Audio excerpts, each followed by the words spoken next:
are here with one of my favorite artists. This man is a musician's musician, a songwriter, a producer's producer, a singer, hailing from the county. I call this man the secret sauce. Some of y'all have met him at another show, and some of y'all are going to get to know him at this show. Help me in welcoming the one, the only Dan Goode. My guy, God bless you. It's so good to see you, man. It's good to see you too. So, yes, sir. This is my opening for everybody. You just heard me yell a whole bunch of adjectives to describe you. Yeah. But how do you describe yourself? What did we say the first time? Son of many, born of two. I'm a community baby, man. You know, two people got together, made me, and many poured into me. And I guess whatever you just said, that's the byproduct of all of that work. Okay. Yeah. So son of many, born to two. You're a community baby. Talk to me about the importance of community. Wildly necessary. Yeah. When I think about my upbringing, I think I had two Jamaican-born parents who had to work very hard for what they had. Now that I'm married now, so you were not married. I was not married last episode. So now that I'm married, I'm beginning to see that they did the best with what they had. And sometimes that requires a little bit of input from the community. Everybody's working with different things, different information, different hands, different cards.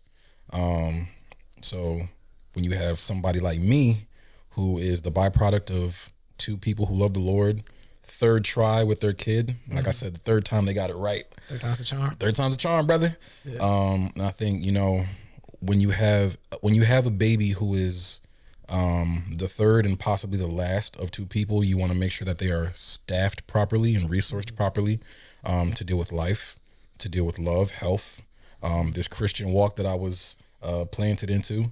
And, you know, I don't think a lot of that work gets done well or successfully without proper structured community. Okay. Yeah. So it's the ability to not just birth somebody, but to raise them. It takes more than two people. Yeah. It takes a tribe. Who are some of the people that when you think about that community jump out to you? Obviously my parents, because they did a lion's share of the tilling of the weeds that make me. But off the bat, for sure, my godfather, Stephen Poyser Sr., who was a musician at his father's church, another one being Felix Poyser, who was the senior pastor growing up at the church I grew up in, because a lot of the work that he helped to do shaped my reality, literally shaped my reality. So, you know, Caribbean folks, they have to stay in community if they want to end up coming here in large numbers. So you rinse, wash, repeat. In America, that infrastructure, you know, it just, but Stephen Poyser Sr., Felix Poyser, by proxy, James Poyser. You know, this is a music-based event, so that's most of my life. You dropped that one super, just super bro. Like James Poyser. Blessed, man. I'm even blessed to be able to know who that guy is and say his name at all, man. That's a deep blessing. He's done up to this point. Even, the man has not stopped working. I've asked him, like, bro, when you gonna? Why you working so hard, bro? You gonna relax? But he's championed this city. He has not only has he was brought over from another country, made this city his home, stamped this city, yes sir, in multiple genres, in multiple decades, yes sir, and is on pace to keep doing that. So he's another one for sure. Leave Bow out because that's a given. That's big, bro. That's big, bro. That's a given. Yeah. And yeah, man, a lot of men have poured into me deeply and are still, man, even still to this day, like individuals who are not Jamaican at all. Yeah. Pouring into me every day, every week, making sure that I'm the kind of man that can be the man of God in my home. Making sure that I'm the kind of man that will not fall to temptation. Yeah. Will not lean into the ties of infidelity. And will find ways to Selwyn Arnold, Michelle Arnold. Like, they make sure that if I'm going to do this artistry thing, we're not going to be half-stepping. Yeah. We're not going to be getting pulled into every wave of false doctrine, but we are going to share our art. share it well. We're going to be integral about what we make and produce and who we make and produce with. Yeah. These little sound babies, they're not just going to be last ditch efforts on Chat GPT. And, you know, so I love chat, by the way, but just No, it helps for a lot of things. it really does. It's not with artistry. Yeah, you gotta breathe some life into this thing, man. So community is a big part of making sure that I am flying straight. Yeah. So I'm hearing two themes when we talk about community. I'm hearing your personal development, the integrity, the character, the narrow path that we call that your community keeps you on, but also hear the community that helps you with your art. I really want to talk about both. It's funny, a couple weeks ago, I was talking to your sister, who I owe a phone call because I am behind on a lot of things. My fault. And the thing that was really clear that like had me smiling ear to ear was how much she loves you and how the pride that she has about you. And then I am blessed to, in a lot of respects, call you friend as well. So I was at your wedding and I got to hear your brother talk about your brother's best man speech. Yeah.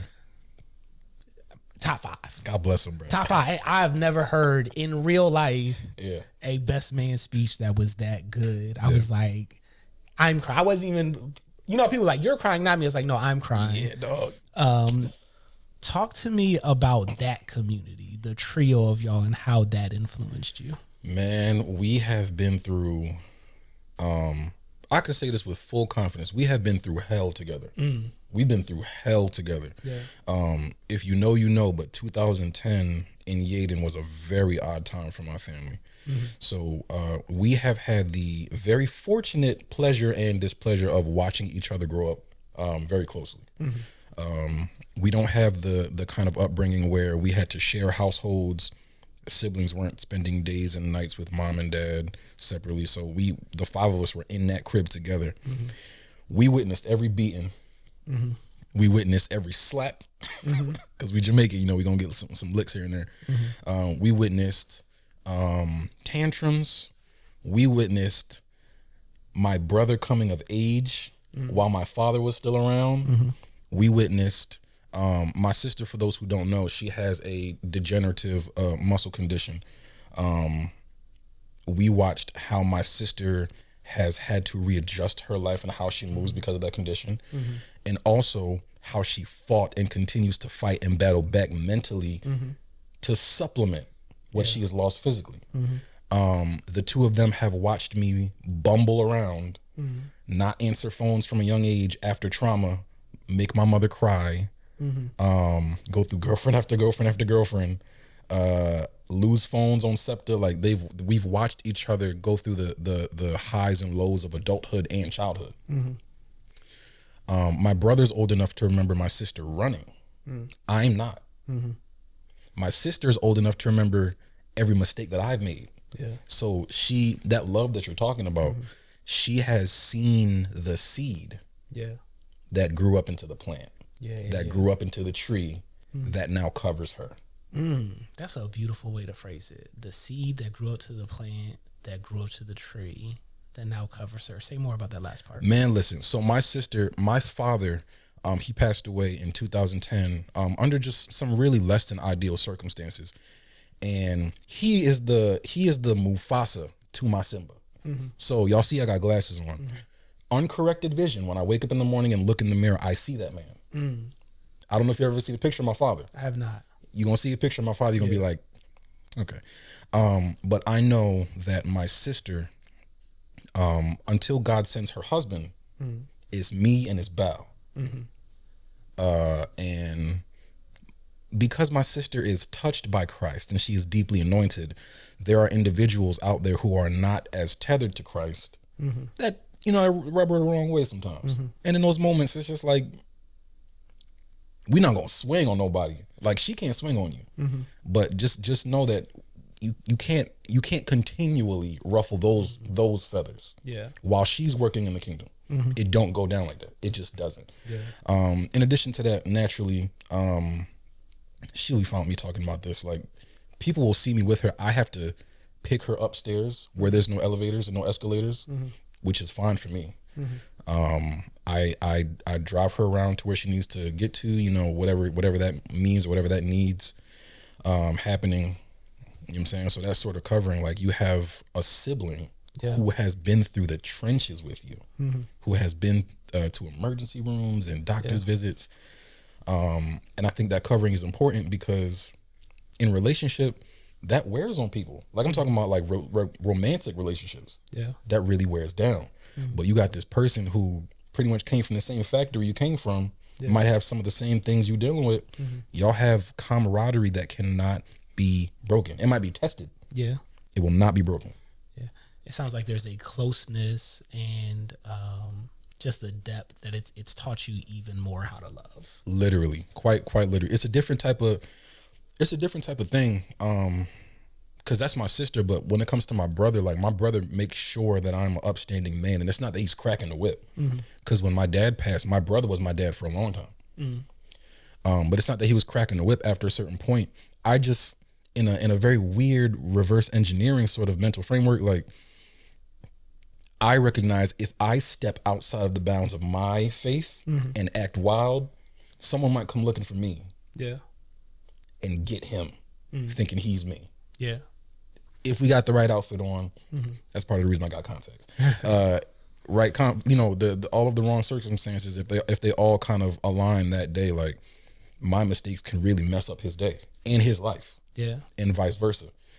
So even something as simple as that, man, like, my siblings have kept me so grounded in my faith, in my manhood, and even in my relationship, man. Like, we newlyweds, bro. My siblings speak life into me on the regular. Praise the Lord, you need on the that. Regular. Yeah. Literally, yeah. So they are every bit as much of a soldier as I am. You know what I'm saying? Same fleet, same factory, man. It's a beautiful thing. It sounds like they serve so much as, like, the base, the identity, the even a part of, like, the driving kind of factor. I know I got to stay in line, because if I do not stay in line, this reflects on them. Quite literally. And they also make sure I stay in line. I think that's really dope. In the conversation I had with your sister, for those who don't know, she runs a phenomenal company. It's Barra Media Group. I thought it was Barra. It's Barra. Barra Media. That's what happens when you read stuff and you don't hear it out loud. But Barra is super dope, super intentional, great visuals, great. I mean, has stuff together. So I'm having a conversation with her, and I'm like, I feel some type of way because God poured a little extra out with them Hall Walker kids. Listen, man. The talent that is among y'all is amazing. And she kind of played it. She was like, you don't know that I'm talented. And I was like, I just have a sense. Yeah. And then she dropped a book like last week. Yes, she did. About worship. Yeah. Y'all are a super talented group of siblings. How did that base of talent influence your artistry? Do you watch Rick and Morty? Sometimes. All right, so are you aware that Rick didn't become this massive wealth of, like, chaotic wisdom and mastery until his wife passed? I did not. Or something like that. Like, he was born a regular human, but then, like, over the years just became. And I think that's exactly how we got here. So because of the massive amounts of trauma, because of my mother's instinct to make sure my sister was not a regular person who was just down on luck physically, my mother pushed her to become what you know who she is now. Yeah. By proxy, man, being in proximity to all that, we can't be normal. We can't be. Yeah. So Brandon goes away. Shippensburg, out of nowhere, starts singing songs. That same thing that Candida, who's my mother, put in my sister, I think that sort of spiritually kind of flowed over to Shippensburg. And now he's churning out songs at a pace that would scare me. Yeah. Scare me. Like, he's writing like a song a day. Good songs too, like good stuff that they're so good I've stolen some of them. Okay. They're so good he forgot he wrote them and I stole them. You know what I'm saying? So I think that's kind of how it plays into artistry, man. Like, we were not afforded the luxury of being normal. We just weren't. And it wasn't like, oh, you guys are gonna be whiz kids, because we're not whiz kids. Like, you know what I'm talking about? Yeah. Like you know, you're from the county, you know those kids. Yeah, just immediately they got it. They don't have to work super hard about it. They just And they're beautiful people. yeah. They're beautiful people. Yeah. The beautiful people, exactly. Yeah. We did not have that luxury, man. We had to work and cry and stay up long nights and replace sheets of homework because they were so wet with tears. Like, that's her story. That's not mine. Yeah. But He was like, I'm turning in this homework. yeah, it's going. If it's an F, it's an F. But Yeah. I'm gonna turn it. But yeah, I think that's kind of how we got to a place where we can sing, we can write, we can produce. We can collaborate, because some people can sing, write, and produce and can't collaborate. Yeah. Legit, like, it's scary. Yeah. That's how we got here, man. That's how my sister can lock herself in her room and pray and read and write a book about worship. Yeah. Because she saw issues with what was going on with people's worship. Yeah. That's how my brother can take his life, literally take what happened in his life, what could have happened in his life, and what he hopes will happen in his life, and drop 2 really dope albums, and Some of my favorites. and one on the way. You know what I'm saying? So it's Now I stay on because you're giving me so much, and I want to make sure that I cover it all. Yeah. It sounds like a big part of the work ethic comes from your mom, in that sense that my kids are going to be proficient. They're going to be excellent. Yeah. How do you carry that specifically into your art? Specifically into my art, number one, I need to make sure at all times that my name is never in question.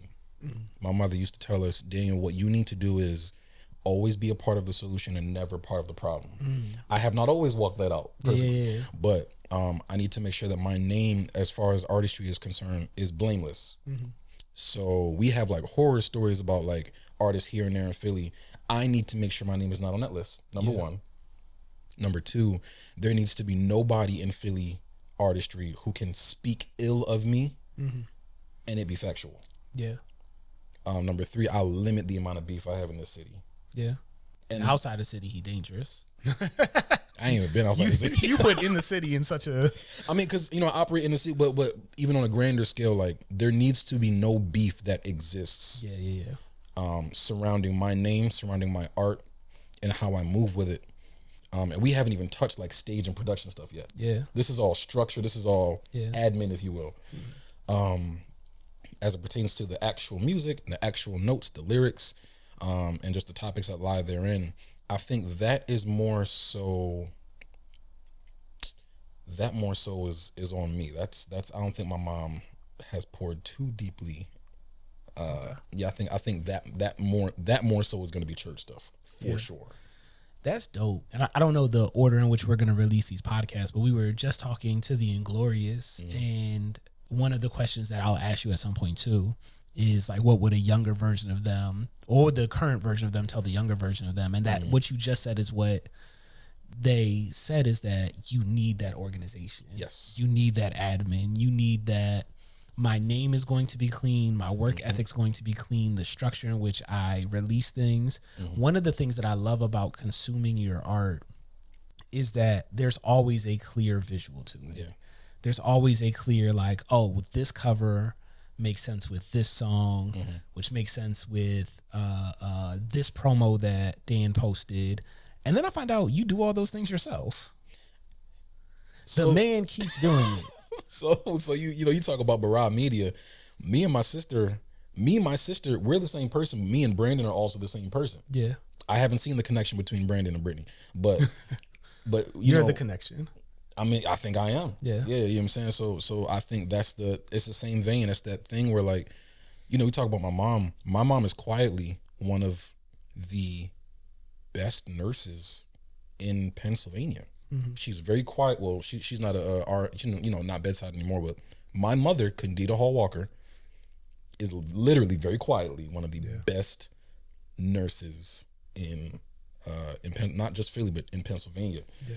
And I think it comes from a place of like, okay, as long as you, and she's told me this over the years, Daniel, I've always been the kind of person where as long as you give me what I need to know what I need to know, to do the job that I need to do to be effective, let me work. Let me figure it out.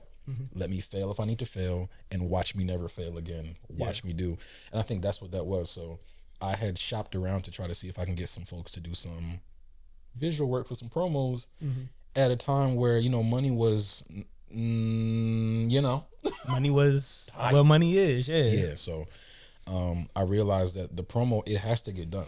Yeah. It has to get done. There's no situation where we can just release music and just hope it becomes a cult classic. Yeah. That's not where we are. I mean, so much of so much of music at this point is the campaign that you attach to. Literally. The music can be trash, bro. If the promo path is, we're not going to name some artists, but there are some artists nationally that may or may not perform in and around their house, who may or may not have recently had a controversy, who their music is not the best, but the campaign that they put together around that is phenomenal. Yeah, man. So it's essential that you get that done. Absolutely. And I didn't know until after I put the EP out. I was like, that was good promo.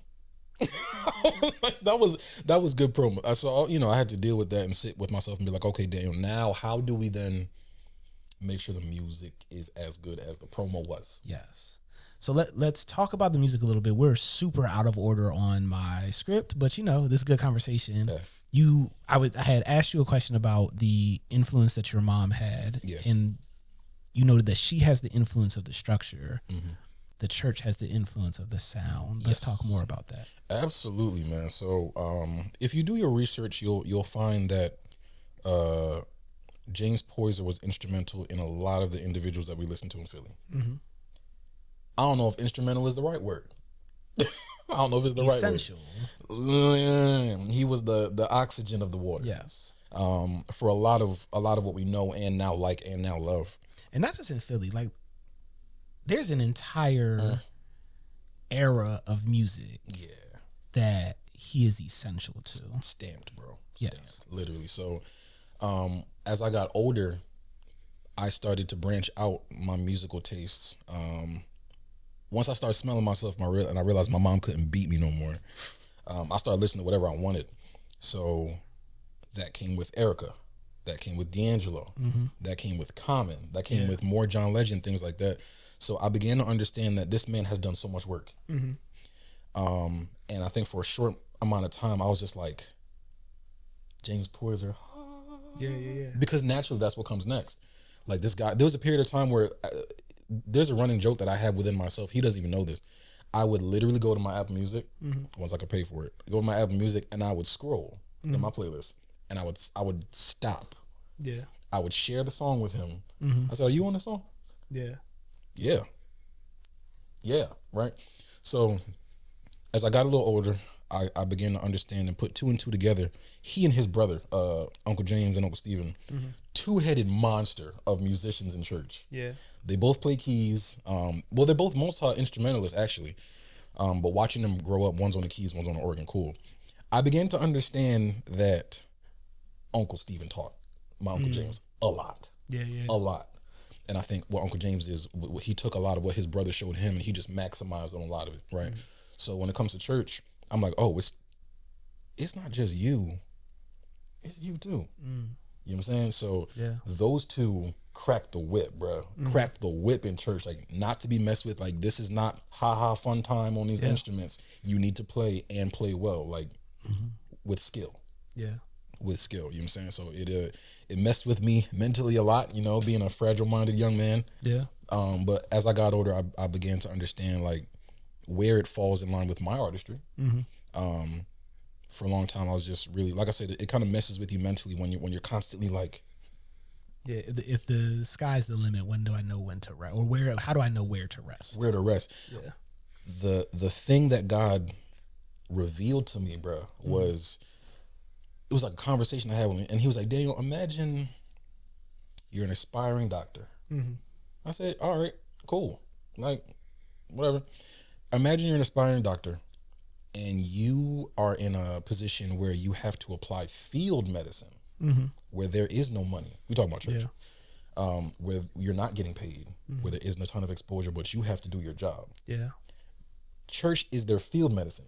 Yeah. So are you willing to play around with that? Or are you going to get up off these drums and let somebody who knows what they're doing play? I said, Yeah. all right. So that's what God revealed to me. So that fixed me up nicely. So bringing that to the stage, I'm like, all right, cool. Now we have to learn theory. Yeah. We have to learn theory. Yeah. You have to be able to communicate what you need to communicate to these musicians. They don't read minds. I'm a musician, I can tell you. We don't read minds. Yeah. We do know hand signals, we know numbers, all that fun stuff, but you need to know, oh, I need you to do don't do like that's not enough. Like I need you to dictate to me what you need out of this song, out of this set list. That's why I'm blessed to be having conversations with Mike. Brilliant, bro, because Mike knows. Yes, Mike knows, man. So as churches concerned, man, they've built me up with such a great reverence for music. Yeah. That you step into spaces like the county Jawn, it's just like, no, you got to do this some justice. This song you about to sing, somebody bled and cried over this song. Yeah. And got divorced over this song. Yeah. You gonna vibe through it. Yeah. Sing it, like sing You gotta sing that. the song. You gotta sing it like you mean it. You gotta feel it too. Yeah. I think it's dope as you talk about that, because I think you used the word the reverence for how you approach the art. Yeah. That I'm not approaching this as play, which is really interesting, because at the same time, when I watch you on stage, you seem like a child playing. And I mean that in the most complimentary way possible, that like you just look joy-filled and you look like you're having such a good time. So how do you find that balance between both the level of seriousness that you're bringing to this and then the Dan that we see on drums and percussions who's a kid in a candy store? Yeah, man. Like, so what I find is I've watched a lot of myself back between performances around the city, between county Jawn, between church. And I'll be watching myself at church and I'm like, oh, that brother likes to play the drums. Yeah. Like he likes to play the drums. I think where that all sorts to balance itself out is recognizing, like I said, you have to have reverence for the music because it's craft, it's art. Yeah. It's art. And even deeper than that, you have to like what you do. Yeah. You have to like what you do. Otherwise, you're going to be an unwilling participant. And we can see that. I was going to say, I think I see that so much in artists in the city right now, both musicians and like front artists of it has become such a business to them. It has become such a formula that I'm like, yo, do you still enjoy performing? Like, do you want to be here? That scares me. Yeah. It really scares me because I'm just like, I do not want to become an unwilling participant. Yeah, that's a sad existence, man. It is. And I think it's important, right? I believe that a laborer is worthy of their hire. Yeah. So I believe that paying artists is important, being paid, knowing your worth as an artist. I also think there's an inherent play to this, that in the pursuit of the professional nature of this, we've lost that, like, as artists, we do this in the same way that we breathe. Like, we do this in the, like, I write poetry on the train when I see a 57-year-old listening to Wu-Tang like it's 1993. And I am now walking, writing. So I often have to check myself and be like, yes, I want somebody to honor me with pay when I perform. But also, I'm doing this regardless. Yes, literally. Regardless. So there are times that I'm like, I love this. I want to be a poet. I want to be on stage, and I bring that to it. Absolutely. And then I hope that from that, and I put into practice from that what pay looks like. But it starts off with I'm writing regardless. Yeah. It's so I was taught from a young age, Uncle James, bro, literally told me, like, yo, there's gonna come a point where, number one, you're gonna have to name your price, which is cool. Yeah. There's going to come a time where if you do the work, the money will come to you. Yes. But until that time comes, you have to do this thing. Not whether you like it or not, but you're gonna have to do this thing like you are getting paid. Yeah. I think the shift starts to come into play where you need to determine what your payment is before that money gets here. Yes. Because sometimes it's not going, even now, like sometimes it's not money. I know how God works with me. He might not work with everybody the same way, but like I've done gigs for not even a meal. Yeah. And God has given it back to me in the form of money. Cool. Yeah. But like you gotta you got to do this thing. Like you said, it's like breathing. I was sick a couple weeks ago, man, and I had to breathe. Yeah. And I had to fight to breathe. Yeah. And if you look at an artistry the same way, like sometimes you're gonna have to really birth a song, really birth a poem, really birth this piece of content. It's not just gonna flow out of you all happy, roses and petals. Like, no, sometimes you really gotta squat. Yeah, you go through it. Yeah, you sweating, you crying, blood, sweat, tears in these. Yeah, man. So that's kind of where that where that falls, man. Like, you gotta love it. And we can see you. Yes. We can tell when you don't want to do it. We can tell when you don't like it, don't love it. Yeah, and I want to tell artists too, and we're going to take a camera moment. Like, when you don't want to be there, don't go. Please don't. Like, don't accept the gig. If you think that the money is too little for you, that's fine. That is your worth. Do your thing. But the moment that you decide to take a gig and you step on stage, that is now what we as fans, as consumers, as people who are watching you see of you. Yeah. So make sure you put your best foot forward. Make sure that when you're on stage, there is no doubt what we think of you and what you think of not only your art, but of us too. I think that's the thing that sometimes gets me too. It's like, it's what you think of us. Yeah. Like, oh man. Oh, my heart. Yeah. But I ain't gonna be there too long because I want artists to perform in the county. Jawn, I love artists. Yeah. We are for the artist. But also, where are we in this conversation? This is such a good conversation that my notes are obliterated. So we've talked about three things. Or two things so far. There's a third part of your art that I want to talk about. Yeah. The first part of your art was the discipline. Then we talked about stage. Yeah. But then there's a third. There's really more than a third. But the third I want to talk about is production.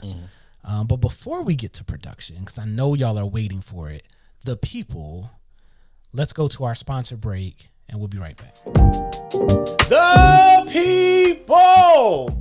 We are excited to be sponsored by the law offices of Diane Barr. With compassionate and professional service and over 30 years of experience, you want to trust your care to professionals. Whether it's Chapter 7 or Chapter 13 bankruptcy, they are phenomenal and they are working to get you back together. So check the link in our description for more information and meet us there on June 20th so you can get your service done together. So before the break, we were talking about Dan, the producer. And I have a story. I have a lot of good stories when it comes to you. This is one of my favorites. I'm gonna paint the picture. It's 10:58 on Monday, February 9th. I should be asleep because I have a 9 to 5. I am a full-time academic advisor at this moment. I also do therapy on the side. I curate shows. I perform poetry. I don't need to be awake at this moment. But I get a text message with an 8-minute song from this man right here. I'm going to play the song real quick. I'm going to play a portion of it at least. 8 minutes? 8 minutes. That's my first response. I am like, is this man...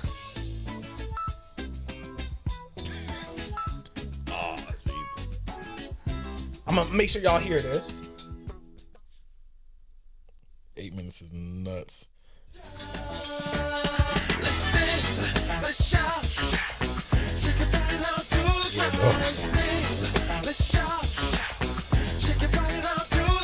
This is Dan singing. So I'm losing my mind. And I text him back in 9 minutes. It's 8 minutes listening to it. It's a minute to gather my thoughts about it. Cause I'm like, this man just sent me 70s funk, remake of Michael Jackson. And Dan takes 4 business days to respond. Did I really? Yeah. I'm so sorry. Which is normal. This out.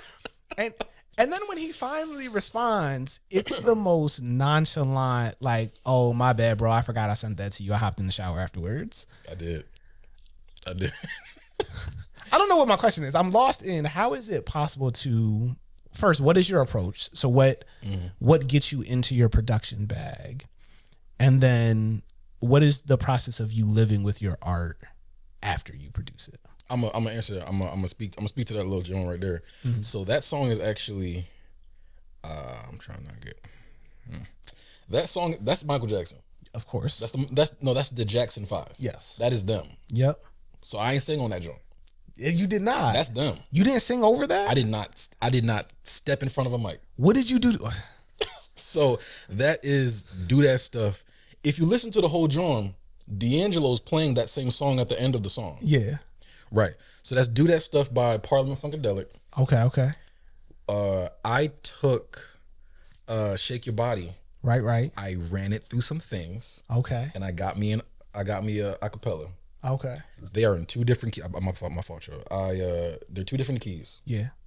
No, get nerdy. Yeah. I had to bring their key down, the Jackson 5, their key down, because I didn't want to mess with the music of Parliament too much. Yeah. And have it sound all warped and, found a nice key, did some chopping, found some sections, and I said, this sounds great. Now, what that came from was, and this is where all of my ideas come from. Okay. The shower. Yep. The shower, literally. The shower that I went back to after I sent it, that's where all of my ideas come from. One of two places. Maybe like, I'm the kind of individual where I consume a lot of pieces of media at one time. So I do have a 9-to-5 as well. Yeah. I work from home. While I work from home, I play music at the same time. And then from time to time, like depending on what my breaks look like, I'll play Madden on my break or whatever. Okay. The music will still be playing. Yeah. So you get those moments of two songs playing at once. And I'm like, oh, this is good. I'll be playing Wine Country on Apple Music. Right. Inglorious. On Madden, I'm hearing Put Your Hands Where My Eyes Can See. Yeah. So I'm like, okay, that was weird. I'll go take a shower, and I'm like, I ain't never felt peace like this. Oh, no, we can do that. Yeah. We know how to do that. So you're almost functioning as a DJ at that moment. Like you're Literally. mixing. Yeah. And shout out to Steve McKee, drums, because he taught me how to think that way. Yeah. I'm like, yo, we can do this. Or one of the ones that I did not send you, like Yolanda Adams, Tidra Moses. Like, I know you got a girl. Yeah. And then Yolanda Adams has a song that I put over top, and I was like, yo, this it works. It works, right? Dan is also a DJ now. Okay, cool. I'm trying to get there because Yeah. But yeah, I'm saying. So I think that's kind of where it comes from. Those moments in the shower where you're not quite awake. Yeah. And the water's running, and everything that you hear is through the filter vinyl of a water is like, oh no, this is perfect. This sounds great. Yeah. And it can happen. And we know how to manipulate the music because we are producers. Yeah. Anything's possible. Anything's possible. If you quantize it right, if you get the keys right, if you know some theory, it'll all work out. Yeah. I love that anything's possible. It's a callback, and again, I don't know the order that we're dropping these. It's a callback, which means you need to watch all of them. It's a callback to what we were just talking with Synovia about, of like daydreaming and like in the moment being aware of the dream that you're having and then acting on it. And it sounds like you have daydream moments where, do these songs work together? Well, what happens if I try? Yeah. What gave you the confidence to just try? There is very little fear of failure when you know no one will see the failure. So you play. Oh yeah. Yeah. Absolutely. And also we have such wonderful friends and family, like the wonderful Josh Smith, who you can send things to with very low stakes. Yeah. If it works and sounds great, that's wonderful. And if it doesn't, it just doesn't. Yeah. You know what I'm saying? So my sister, when she wrote her book, she had beta readers. Sometimes you got to have beta listeners. Yeah. You know what I'm saying? The feeling of wanting to try is just step one. Step two is putting yourself in position to where, like, yo, even if I fail, something's going to come from this. Yeah. This will not be a wasted effort. Something is going to come from this. And then after that, it's just a matter of, can it work? Yes. Let's do it. Or sometimes it will. It will work. Yeah, we're gonna make this work. Yeah, I've already compiled the content. I've already compiled the pieces. This has gone out of puzzle territory. This is now a jigsaw. It will work. Yes, we know that these pieces fit. We're just taking the time to organize them. Literally. Yeah. So that's kind of that's kind of how it goes, man. That's kind of how it goes. Now, how does that approach also work with the original music that you produce? You mentioned Bow's project Unplugged. Yeah. And I said this 2 years ago when I interviewed you. Still to this day, one of my favorite projects. Yeah, that's my baby. Dan Goode is your production is all over that. Yeah. How do you approach producing original music? That's actually a little bit harder. Because you need to, you producing original music, there's no reference to go off of. All you have is your ideas, which is cool, but there's no sample. There's no, I heard this drum break from Steve Jordan from 1990. No, there's none of that. They're just, okay. It's a challenge. Like that's one of those birthing moments. Like you have to come up with the theory. You have to come up with the chords, come up with the notes. And there's songs that I've performed and produced that took months. Yeah. Because I didn't know theory. Yeah. You know what I'm saying? You spend 1 full month on chording alone. Yeah. If you notice, a lot of my songs don't have bridges. No, I ain't no theory. You're like, I'm not there yet. I'm gonna get there. I'm gonna get there. Yeah. So, I think when it comes to original music, like I said, when it comes to the discipline, the integrity, that's not something you can fake. That's something you can like trip and fall into, making an original song. Like, yeah. You can do that. Yeah. Or like, let me not do that. But you can I was about to say, you can trip and fall into some of these songs because they feel good. Yeah. But some of the stuff you really have to work at. And I had to go through the crucible of like, nah, damn, if you're gonna do this, you gotta.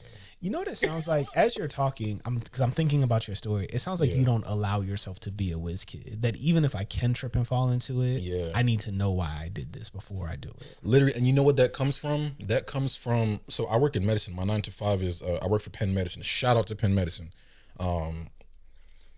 There is in the workflows that we have. If you can't repeat it, you really can't credit yourself for it. Yeah.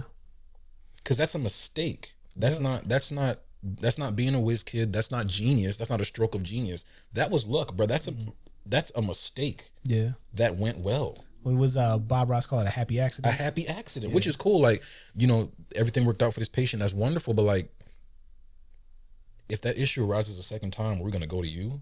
Yeah. You don't have the answers. Yeah. You just did it once, which is great because you did it when we needed to have it done. But like, there ain't gonna be no articles written about you. Yeah. You know so you're focused on the sustainability of the process. Literally. And that's the beauty when it comes to people like Uncle James and Uncle Steven. And even my brother, like my brother has a formula. Let me tell the story because this is, Balmore's our first ever artist. He launched the County Jawn. We actually got to bring him back for like a full show. I've heard him in a lot of different rooms. I've heard him on big stages. I've heard him in houses where there's no sound deadening. I've never heard him miss. His voice is the same regardless, to the point that I'm like, I know you can't hear yourself. Yeah. So how are you possibly in this pocket so well? Yeah, man. So here's the thing. So this literally goes back to like the bonds that we have as siblings. I've seen him miss. Y'all haven't. Yeah. Right. And I think part of the reason y'all haven't seen him miss is not because he's like Batman brooding in his kitchen like, I'm never going to let them. Like, nah, it's not that. I think he's just done a lot of the work. Yeah. He's done a lot of the work. And he did the work at a time where the exposure wasn't there. Shippensburg. I still don't know where that is. I know theoretically. Yeah, absolutely. So Shippensburg University where he really like One Punch Man. Yeah. Like One Punch Man himself. Yeah. Because One Punch Man was a regular bull. Regular bull. For those who don't know, regular bull. And One Punch Man decided like he got bodied one day. He's like, I'm never doing that again. Yeah. And then he became somebody who could literally destroy somebody with one punch. I think my brothers did a lot of that work. And now we got this guy running around Philly who sings really well and connect with the audience. We have two guys running around Philly because I've also seen you in a lot of spaces. I appreciate you. And man. I've never seen you miss. I've seen the consistency. And you, actually, it's both of y'all. Y'all don't miss in two ways. vocally, I haven't seen you miss. As an artist, I haven't seen you miss. But also your connection to the crowd. You do a very good job of like, I'm singing to y'all. Yeah. We're in this together. Right. How did you develop that specific skill of how you connect to the crowd? I think I had to take a nice long look at my contemporaries around the city. Not watching so much their crowd work, but just like watching how they treat the people they're singing in front of. And I saw some folks and I said, I like that. Yeah. I saw some other folks. I said, I'm gonna stay away from that. I'm never going to do that. Yeah. In front of these people. And then what had to happen was one thing you realize about me is there's no easy way to get to anywhere mentally. Like I do a lot of reverse engineering about things just to make it make sense. You know, I have to find out why the seeds have to be planted. Yeah. Being hungry is not enough. Yeah. You know what I'm saying? So, I'm like, okay, take a look at my bank account on any given Friday. I'm like, dang, -$5, -20. Yeah. But John Graves is putting on a concert and I got to pay for that ticket. Yeah. I got to go to that concert. Yeah. I got to find a way. Because I know when I get there, there's going to be music and vibes and like we gonna get a production. Yeah. A production. So I think when it comes to that, for me, I'm like, I don't know these people. I know a lot of them. I don't know all of these people. I don't know what their finances look like. Yeah. Some of them, statistically speaking, one person in this room has decided against a meal to come to the show. I might be singing to that one person. Yeah. Yeah. And even if it's not the extent of the meal. Yeah. I made a decision of all the places that I could be. Yeah. I decided to be here listening to you. Literally. And there then becomes a call for us as artists to meet that level of honor. Like, yo, you honored me by showing up to see me. Yeah. I'm gonna give you the best of what I got. I say this very respectfully and slighting nobody. You see a County Jawn flyer, right? Let's say you because I know people, I've had conversations where they're like, yo, County Jawn is this day. In New Jersey, there's a high profile artist putting on a show that's going to be twice as long as the show. Yeah. With some notable names, right? Yeah. And they're like, well, County Jawn is once a year, pretty much. At this point, yeah. We want to do it more. Yeah. So it's like, I'm going to County Jawn. That's what I hope people decide. Yeah, they're like Dan is gonna be there, like Sonovi is gonna be there, Vincine is gonna be there, the Inglorious are gonna be there, whoever's gonna be there. Yeah. Yeah, like I'm going to local art, like local artists supporting Black business. Like I'm gonna be poetry, vibes, music, ambience. Like that show is tailored to me. Yeah. To me. This other thing in New Jersey, like they built this massive conglomerate and they're peddling it out to whoever can pay, which is the difference. Yeah. You know what I'm saying? I'm glad you brought that up because that's such an important thing that we do at the County Jawn. Like, so I'm going to let y'all behind the curtain for a second. The first time I walked into Ardmore Music Hall, they had a price structure that they wanted me to follow. They were like, this ticket's going to be $20, this ticket's going to be $25, this ticket's going to be $55. You can sell this for this amount. And I was like, no. At first, who am I to say no? Like, the audacity of when you don't know anything, you have audacity. And I was like, no, it's the people. I was like, there's two prices. There's a standing price and there's a seated price. And everybody flows because I'm building a show for the people. And they were like, that's not how we do things. And I was like, but y'all said I could do this. So can I do it? And they were like, yeah. And so what you're talking about of we tailor shows for the people. I think very deeply about who are the artists that I'm putting on. Do they care about their art? Do they care about the crowd? Is the crowd going to want to support them back? Yeah. How do people feel when they come in here? Can we create shared language, right? So people know the people. Yes. People know golly, in part because we're creating culture in which people can come and be introduced to their new favorite artists. Artists can be introduced to their new crowd, but then also we can interact with each other. Yeah. So it warms my heart to know that even as an artist, although you've been both an artist and the people, because you've supported both ways, that comes through so clearly. Yeah, man, it's important, man. It's important work, and I think that's mental work that I wish more artists in the city do. I think sometimes that we do get really hung up on the admin part. Yeah. We get hung up on how much this is gonna pay me. And I think sometimes we really gotta, like, you know, Jamaicans, they sing this song, roll back the curtain of memories now and then. Show me where you brought me from and where I could have been. Like, sometimes we really gotta sit back and remember, like, yo, there was a point where you were a starving artist. There was a point where you were a starving consumer. Yes. You are a starving consumer. You know what I'm saying? I need to go to this show. Yeah. And I'm gonna get there. And like starving, particularly people who come to the kind of shows that the County Jawn does. Yeah. Like, I know I can't afford Usher and Chris Brown. Yeah. But I can afford this thing. Literally. Or I can't afford this thing either, but this one is attainable. Man. And I'm gonna get there. Not only is it attainable, the experience will be different. It might not be different in the way you think, but like, there's people who are going to be sitting in the rafters for Usher, Chris Brown. Yeah. And will not meet the two of them. Yes. There's people who can follow them around the country and will never meet them. Yeah. There is a high likelihood, as long as you as the consumer are willing, that you can come to this show, stand outside and hear vibrations, and meet the people who made the vibrations. Yes. And like, low key, all the artists that we booked, super dope. Very. Like, are approachable people. Yes. And they're still at that level where, and I'm speaking to you now, consumer, they're still at that level where your individual support is meaningful. Yes. That every individual ticket that is sold at the County Jawn is meaningful. Every individual, you did a phenomenal job, is meaningful. Every individual piece of merch that you buy from an artist is meaningful. You guys have, at this point, the ability to truly be day one supporters. Literally. Even for our artists that have been doing it for 10 years, we're still all in that day one gaining our supporters, and y'all have the ability to do that with our show. And if there's any artist that you want to be day one with, it's this guy right here. I appreciate you, man. I appreciate you. Now is another good time for a break. So while you are a day one supporter of us, we have a financial supporter that we're going to kick it over to.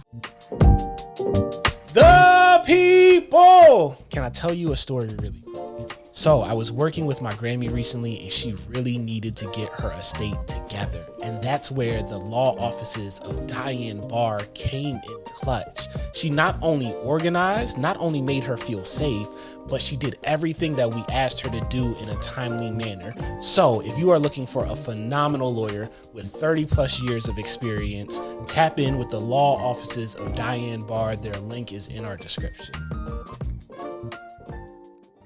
So we were just talking to y'all about being day one supporters, but I want to bring up your actual day one song. It is still up on all streaming services. For now. It's going to stay up there. It is called Faithfulness. And let's take a moment and listen. I remember the day we met, dear. How could I forget? When you placed your whole heart in my hands, yeah. You said, be careful. You had never loved before. Never loved before. I told you not to worry, I'll be yours forevermore. And we take things slow, and we take things slow. I remember the day you left me. We're having a moment over there. Tell me what's going on as you're listening to this song.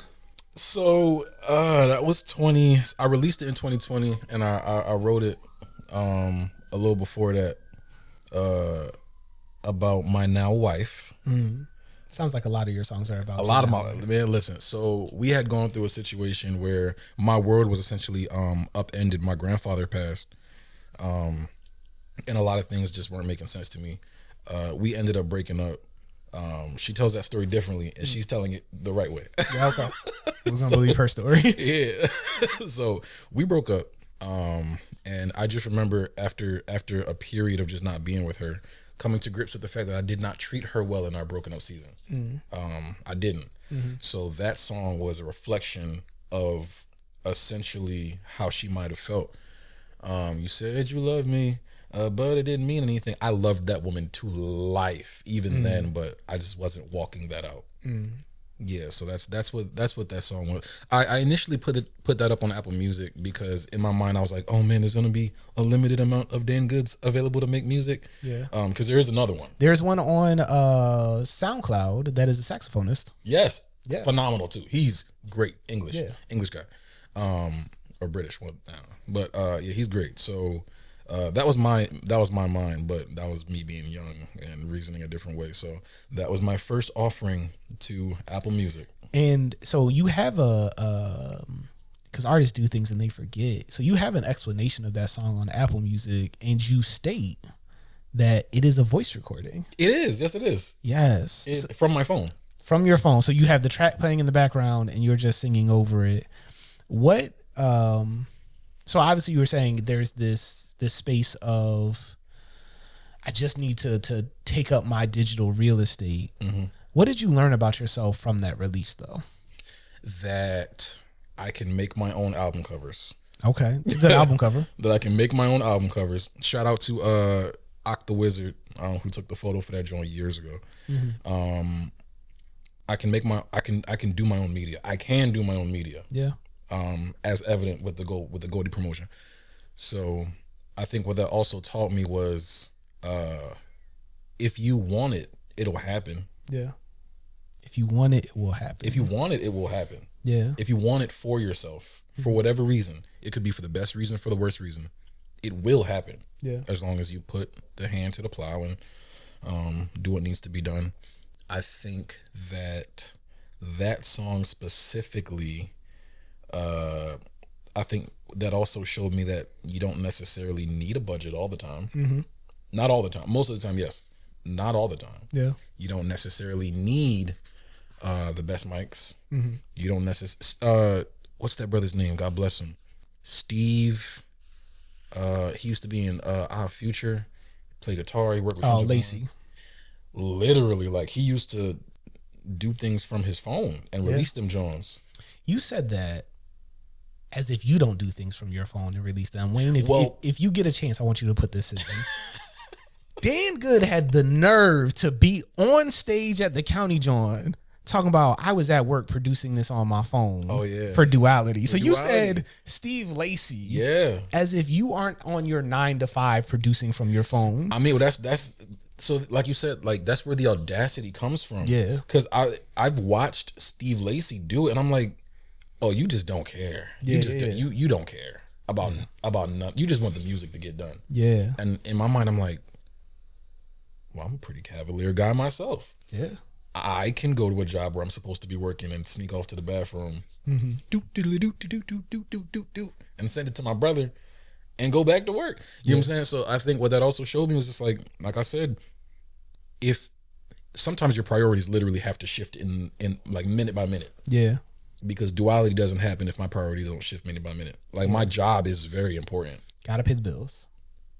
But this song is also important. Yes. Yeah. So minute by minute sometimes. Gotta pay the bills. Gotta also water my heart. Yeah, literally. And the way, because God kind of shows me things in like these little visions, like these daydreams, like y'all were talking about. And the way that it was illustrated to me in my mind was an equalizer. Mm-hmm.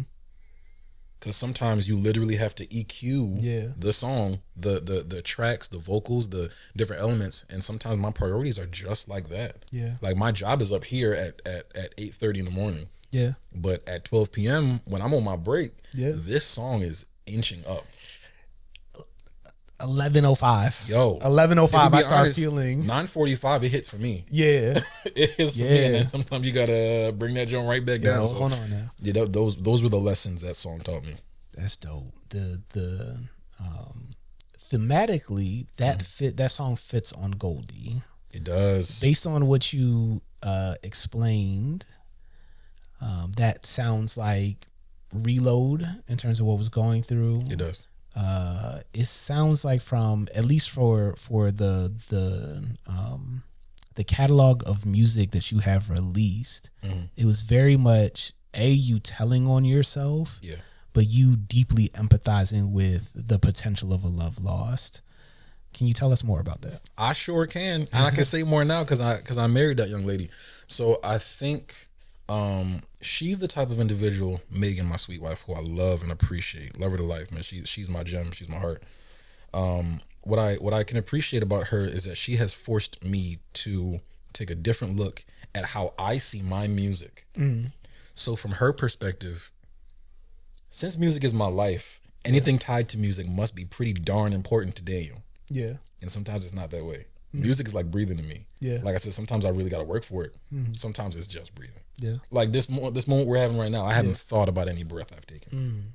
That's beautiful. You know what I'm saying? But what I've had to show her through my music was like, yo, number one, I know where I misstepped and mistook and just made all sorts of errors. I know where I did. Let me show you that I know. Yeah. In these songs. Number three, just know that I sing these songs often enough and listen to them enough to know that I won't be revisiting those missteps and mistakes. Yeah. It's almost like it's an accountability thing. It is. That I'm singing this so it reminds me this is the misstep. This is. And I think the grace that God kind of has with me is I very rarely write a song that I haven't had perspective on. Like I don't know if I can write outside of my sphere of experience. I'm not that creative yet. Yeah. I like that you threw the yet in there. Yeah, I'm not there yet. So I can't make a song about heartache if I haven't had my heart broken. Yeah. And I don't think I have really. I don't think I have. Yeah. Which is a blessing. I might have been disappointed, but I've never had. Praise the Lord, because I don't have my heart broke. Praise God. Listen, broke. I hope to never. Yeah. But I just think that's a really cool feature that God kind of wove into my fabric. Is like, yo, you don't know what that feel like? Yeah.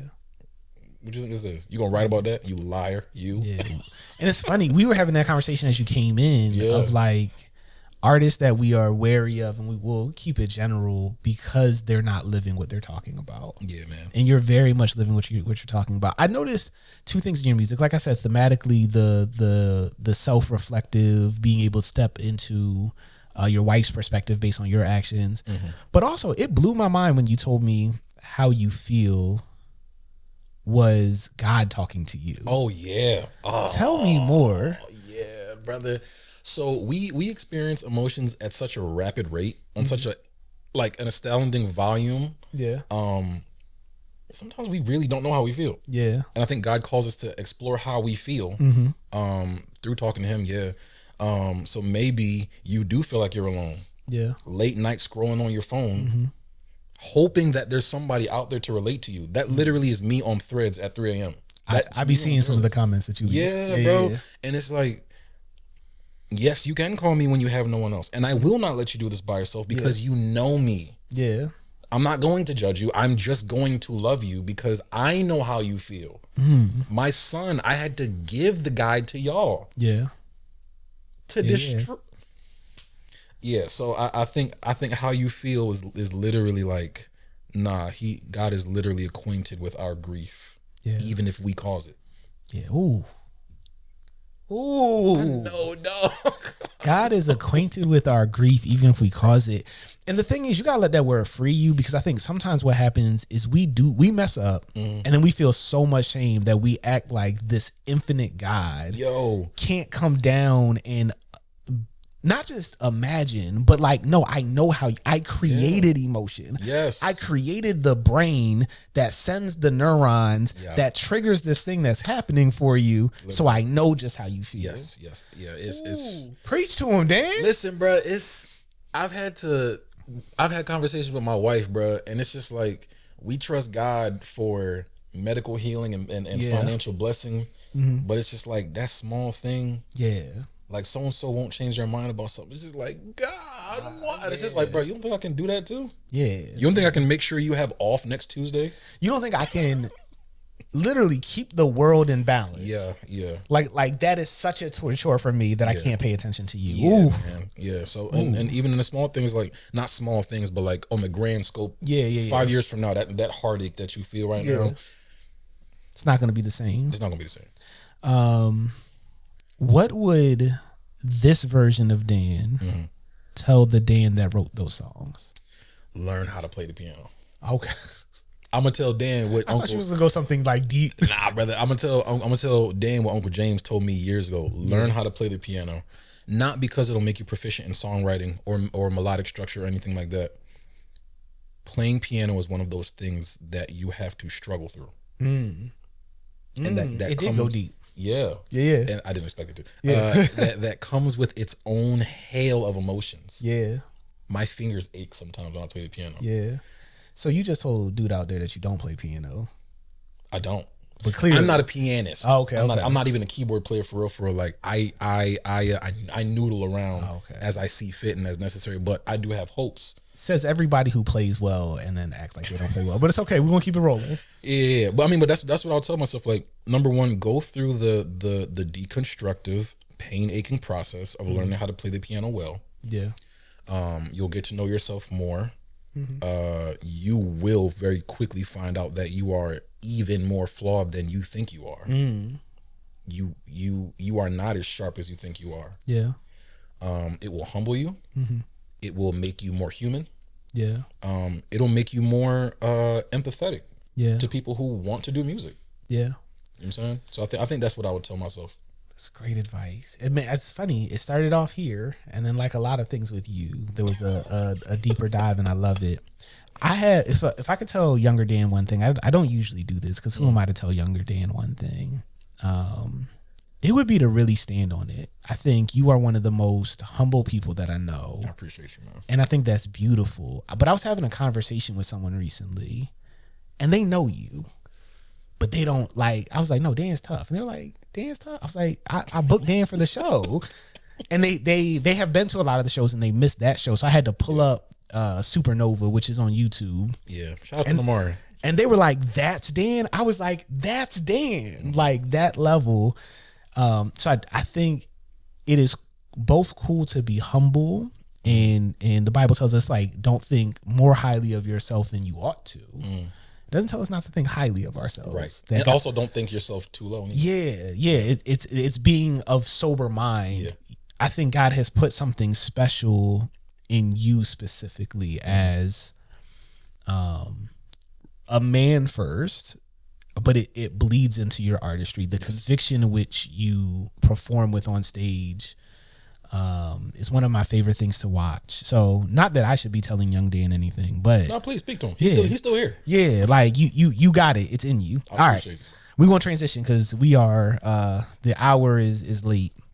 You have been a part of most of the county joint. So much so, the first county joint that you weren't a part of, I was like, this feels weird. It felt weird to me too. Yeah, I was like, what is happening here? It was convicting me. I said, I almost wanted to just call you up on stage. So we was like, all right, Dan has touched the stage and we're good. Oh, yeah. But your first one was County Joint 4, 5 maybe. Okay. Because we're a while into this. And we have such a unique audience in that the youngest person in the room can be as young as 21. The oldest person is typically in their 80s. It's my Grammy. She be there. Shout out to Grammy. So it's a unique kind of range of people to perform to. What was your expectation for your first solo performance at the County Joint? Don't flop. Number one, don't flop. Yeah. Because I think I have a tendency, and I catch myself from time to time when I get too familiar with people, I start not so much slacking, but like things start getting a little sloppy.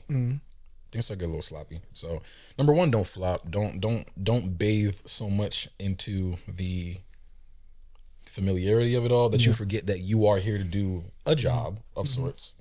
But also make sure that you're not being so critical and so, for lack of a better term, anal, that you miss that you are here to also have yourself a nice, fun time. Yes. You're here to have a good time. You're here to share your art, share your music, help these people kind of forget what's going on in their lives for a couple moments and bless the people and leave. Yeah. You know what I'm saying? I think that's a great approach. I am here to have a good time and to help these people have a good time. Yeah. After experiencing that show, what is your approach to the show on June 20th? So there's going to be far more intentionality this time than last time. I think last time I was a completely different person by virtue of where I am now and where I was then. So I think it's just more intentionality. I've learned in my marriage that I have to be intentional about everything. Yeah. Everything. whether it's shunning appearances of evil, whether it's tailoring and tapering conversations. Yeah. You have to put some work into how this thing looks and how it sounds, down to concepts. I was having a conversation with Mike about song choice. Yeah. Whether it makes sense or not. And that's a real thing. Like, Yeah. You jump from one song to the next. You know, somebody in the back row is just like, how did we get here? Why did we get here? Yeah. Yeah, this doesn't make sense from here to here. Yeah, so, you know, a lot more intentionality. I'm going to have a better time on stage than I did last time. Okay. Which, that's hard to believe because you look like you had a great time last time. Man, I was about to cuss. I had a ball. Yeah. I had a ball. I was like, if this man turns around and hits the cymbal one more time. Yo. And shout out to Simeon Johnson, man. That's my brother. Yeah, we had a good time, but I'm going to have even a better time. It might look different, but I'm going to have a great, because I'm amongst family, bro. Yeah. Like, it's less of a performance. County Jawn, to me, on one hand, yes, we're performing, but like, anytime I've been on stage at County Jawn, I've never been amongst strangers. Yeah. I've never been amongst strangers. Yeah. It's been almost akin to a very structured jam session. Yeah, I think that's the culture that we're trying to, that even if you don't know the people, I want it to feel close enough that it's like, I know y'all. Absolutely. I can relax a little bit. Absolutely. All right, let's switch gears. This is the lightning round.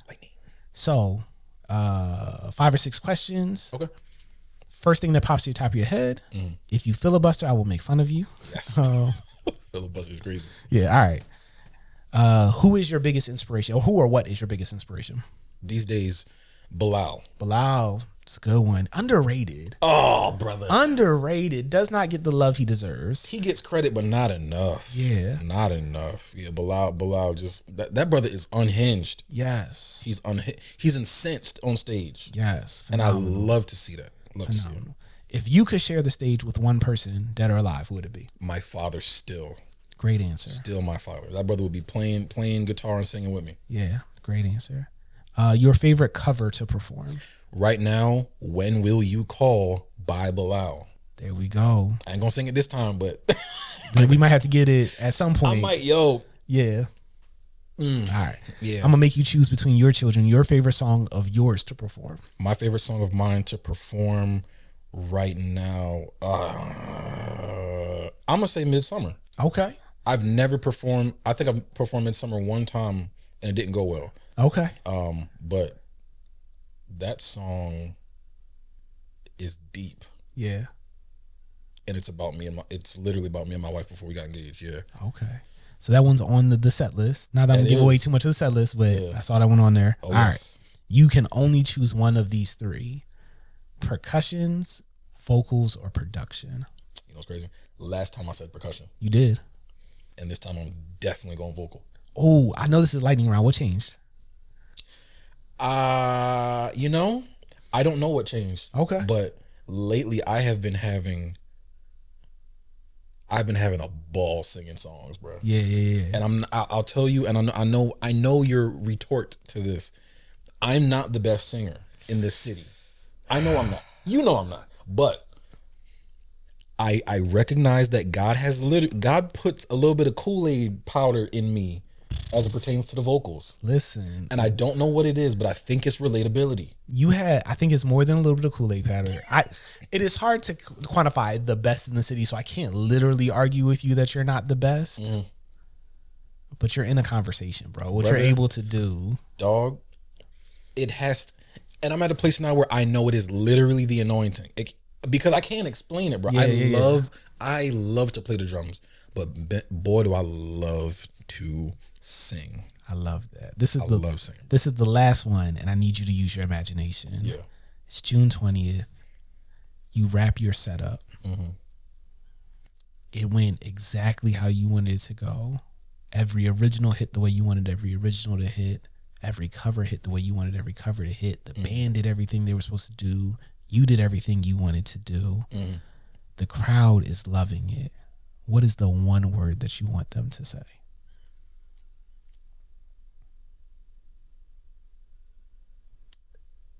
That brother's anointed.